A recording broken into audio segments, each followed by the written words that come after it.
जय जोहार और नमस्कार संगवारी हो। स्वागत है आप सभी का छत्तीसगढ़िया न्यूज में एक बार फिर से। चलिए जानते हैं प्रदेश के 10 महत्वपूर्ण काम की खबर जो आपके लिए जान लेना जरूरी। राजधानी रायपुर में 15 अगस्त के मद्देनजर आज से सुरक्षा को बढ़ा दिया है। रेलवे स्टेशन और बस स्टैंड में सरप्राइज चेकिंग शुरू हो गई है, यानी पुलिस अब कभी भी किसी को चेक कर सकती है। अब ये चेकिंग 15 अगस्त तक रोज रहेगी और चेकिंग के लिए विशेष प्रकार के यंत्र लेकर के सभी जगह पुलिस पहुँच सकते हैं।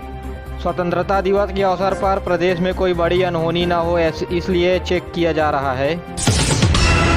छत्तीसगढ़ के दंतेवाड़ा जिले में इस बार स्वतंत्रता दिवस के अवसर पर खास होने वाला है। 15 अगस्त के दिन जिले के सुरक्षा और विकास की झलक एक साथ दिखाई देगी। पहली बार प्रदेश में डिस्ट्रिक्ट रिजर्व गार्ड यानी डीआरजी के जवान अपने ही जिले की सिली हुई वर्दी पहनेंगे और इस वर्दी पर डी का भी सिंबल होगा। जिले के डी नेक्स्ट फैक्ट्री में 500 जवानों के लिए वर्दी के सिलाई का काम पूरा हो गया है। आपको बता दें कि एक वर्दी सिलने में 750 रुपए का खर्च आया। खास बात यह है कि यह नक्सली इलाके से आने वाली महिलाओं ने ही नक्सलियों से मोर्चा लेने के लिए जवानों को इस वर्दी को सिला है। वहीं जिला प्रशासन और पुलिस इसे 3D फार्मूला बताते हैं, यानी कि दंतेवाड़ा, डीनेक्ट और डीआरजी। अब इस वर्दी को पहनने के लिए जवानों को दे दिया गया है।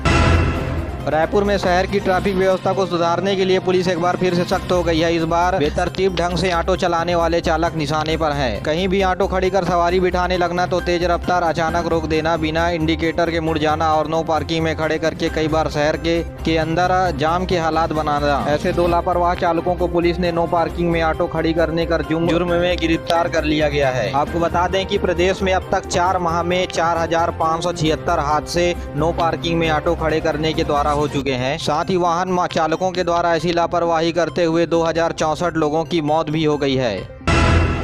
राजधानी रायपुर में राज्य सरकार के खिलाफ भाजपा एक बार फिर से सड़क में उतर आई है। गुरुवार को रायपुर में भारतीय जनता युवा मोर्चा के कार्यकर्ताओं ने पोर्टेबल लाउड स्पीकर लगा करके नारेबाजी की और भाजपा युवा मोर्चा ने सरकार की बेरोजगारी भत्ता देने के वादे को याद दिलाया। साथ ही बेरोजगार युवाओं को संदेश देते हुए कहा कि झूठे वादों में फंस जाओगे तो लॉलीपॉप पाओगे जैसे नारे भी लगाए गए। आपको बता दें कि कांग्रेस ने विधानसभा चुनाव के समय 2500 रुपए बेरोजगारी भत्ता देने का वादा किया था। 2.5 साल यानी 30 महीने बाद भी यह सरकार अपना वादा पूरा नहीं कर पाई है, न ही युवाओं को रोजगार दे पाई। सरकार केवल लॉलीपॉप दे रही है। इस दौरान प्रतीकात्मक विरोध करते हुए लॉलीपॉप भी बांटा गया। रायपुर के सराफा बाजार में हुई 2 दिनों में 2 बड़ी चोरी के मद्देनजर जिला पुलिस ने सराफा कारोबारियों की एक बैठक बुलाई, जिसमें कारोबारियों को समझाइश और सुरक्षा को लेकर के निर्देश दिए हैं। पिछले दिनों नाहटा कॉम्प्लेक्स में एक कारोबारी ने बिना वेरिफिकेशन के एक नौकर को काम में रख लिया। इसके बाद आरोपी लंबी चोरी को अंजाम दिया फिर फरार हो गया। इसी तरह श्री कृष्णा रिफाइनरी के मालिक अजय पाटिल अपने लॉकर को छोड़ करके पड़ोसी की दुकान में बैठने चले गए। इसी दौरान महिलाओं की गैंग ने आकर के 3 लाख रुपए की चांदी से भरे बैग को पार कर दिया। तो वहीं सराफा एसोसिएशन ने बचे हुए व्यापारियों से कहा कि वे अपने दुकानों में काम कर रहे कर्मचारियों के पुलिस वेरिफिकेशन कराकर लेन देन सावधानी पूर्वक करें। स्वच्छता में अपना परचम लहराने के बाद अब अंबिकापुर बहुत जल्द तंबाकू मुक्त जिला भी बनने जा रहा है। केंद्रीय मूल्यांकन टीम के द्वारा 95% अंक पाए जाने के बाद बहुत जल्द अंबिकापुर तंबाकू मुक्त जिले का तमगा भी हासिल कर सकेगा। दरअसल जिला प्रशासन ने कोटपा एक्ट के तहत अंबिकापुर को तंबाकू मुक्त करने की पहल शुरू कर दी है, जिसके तहत सार्वजनिक दुकानों पर तंबाकू युक्त पदार्थों की बिक्री पर रोक लगा दी गई है। इसके साथ ही सार्वजनिक उपयोग पर भी रोक लगी है। यही नहीं, आम आदमी और सरकारी कर्मचारियों को सरकारी दफ्तरों में तंबाकू का उपयोग करना मना है। बता दें कि इसके लिए कलेक्टर ने नोडल अफसर रखे हैं ताकि निगरानी की जा सके। राजिम में ऑनलाइन ठगी के 3 आरोपी गिरफ्तार किए गए हैं। रिटायर्ड बिजली कर्मी से 63 लाख रुपए की ठगी की गई थी। झारखंड और पश्चिम बंगाल से आरोपी गिरफ्तार किए गए हैं। साइबर सेल की मदद से अभनपुर और रायपुर पुलिस ने बड़ी कार्रवाई की है।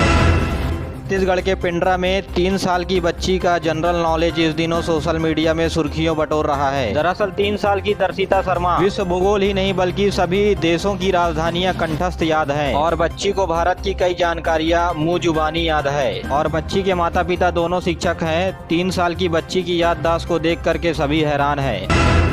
बस्तर संभाग में तृतीय और चतुर्थ श्रेणी की रिक्त पदों पर भर्तियां सितंबर के महीने से शुरू होने जा रही है। राज्य सरकार ने स्थानीय बेरोजगार युवाओं को प्राथमिकता देने की बात कही है। यही नहीं, कई सालों से इसमें कई सदस्यों की नियुक्ति भी नहीं की गई है। 30 मई 2019 की बैठक में मुख्यमंत्री ने बस्तर आयोग प्राधिकरण की गठन की बात कही थी, मगर अधिसूचना के बाद इस दिशा में कोई भी काम आगे नहीं बढ़ा। बीजेपी के शासनकाल में भी स्थानीय लोगों को भर्ती करने के लिए मापदंड तैयार किए गए थे, लेकिन बस्तर संभाग के कमिश्नर ने कर्मचारी चयन आयोग को फिर से हरी झंडी दिखाने के लिए निर्देश दिए हैं, लेकिन दोनों ही श्रेणी में कितनी भर्ती होनी है यह नहीं बताया गया है। इसके बाद भी स्थानीय युवाओं में नौकरी पाने की आस फिर से जगी है।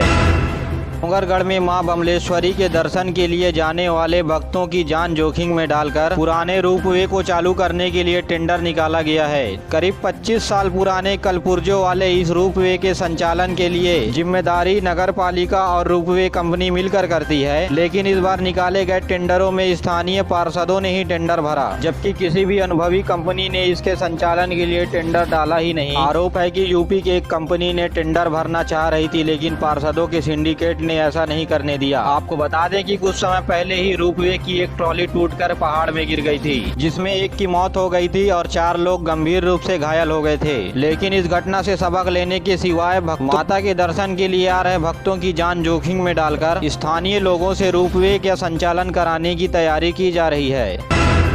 बलरामपुर जिले के राजपुर क्षेत्र में ग्राम करजीमी के ग्रामीणों ने ग्रामीण यांत्रिकी सेवा विभाग के अधिकारियों को बंधक बना करके जम करके मारपीट की। कई अधिकारी किसी भी तरह जान जोखिम में डालकर वहां से भागे।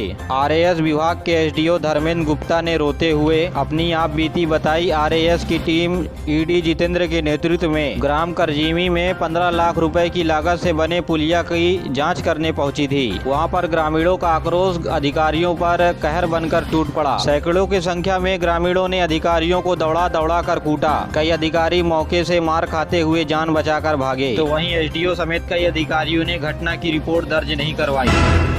राज्यपाल अनुसुईया उइके ने अपने दिल्ली प्रवास के दौरान आज राष्ट्रपति रामनाथ कोविंद से मुलाकात किए। जनजातीय क्षेत्रों में सुरक्षा बढ़ाए जाने तथा 5वीं अनुसूची को लेकर के बात किए। ज्ञापन के माध्यम से उन्होंने ये भी कहा कि राष्ट्रीय आदिवासी परिषद की तरह है राज्य आदिवासी परिषद तथा जिला आदिवासी स्वायत्त परिषद का गठन होना चाहिए। साथ ही 5वीं अनुसूची को लागू करने की भी मांग की है।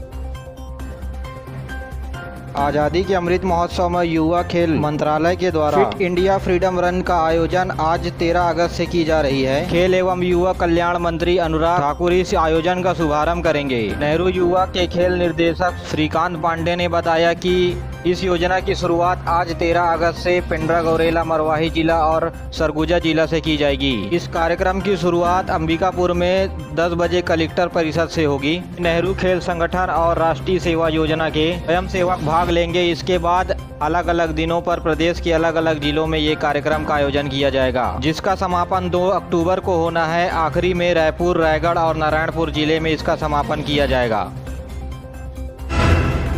मेरे प्यारे साथियों, आज के लिए बस इतना ही। वीडियो पसंद आए तो वीडियो को लाइक करें, चैनल को सब्सक्राइब करें और बेल आइकन को दबा करके ऑल नोटिफिकेशन को ऑन कर लें, ताकि न्यूज़ की जानकारी आप तक सबसे पहले पहुंच सके। दीजिए मुझे इजाज़त, मिलते हैं अगले वीडियो में। तब तक के लिए जय हिंद, जय छत्तीसगढ़।